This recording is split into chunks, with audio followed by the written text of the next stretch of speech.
Hello everyone.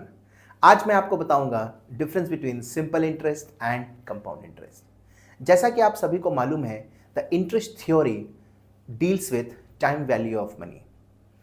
अगर मैं 100 रुपये इन्वेस्ट करता हूं 10% इंटरेस्ट पर ईयर, सो एक साल बाद 100 रुपये मुझे वापस मिलेंगे और 10% off 100 that is 10 rupees. So totals up to 110 I will get after 1 year from now. Now let us understand the difference between simple interest and compound interest. यदि मैं इन्वेस्टमेंट एक साल से ज्यादा के लिए करूं, then I will be able to see the difference between simple interest and compound interest.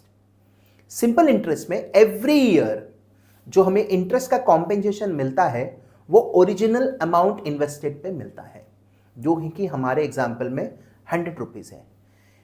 आप हमारे एग्जाम्पल देख सकते हैं, अगर हमने 100 रुपये लगाया है 2 साल के लिए, so in first year I am getting 10 rupees interest. Second year का जो इंटरेस्ट है वो मुझे 100 पे ही मिलेगा, that is another 10 rupees. So totals ups to 120 after 2 years।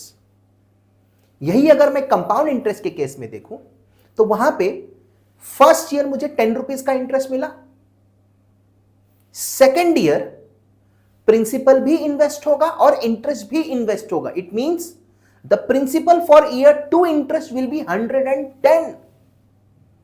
100 रुपया जो सेकेंड ईयर में इन्वेस्ट हो रहा है उस पे मेरे को 10 रुपए का इंटरेस्ट मिलेगा और 10 रुपया जो री इन्वेस्ट हो रहा है उस पे भी मुझ को 1 रुपया का इंटरेस्ट मिलेगा। तो आप देख सकते हैं हमारा टोटल अमाउंट आएगा 121। तो अगर आपको कोई बोले 10% सिंपल इंटरेस्ट और 10% compound interest, so you should go for 10% compound interest. Thank you so much.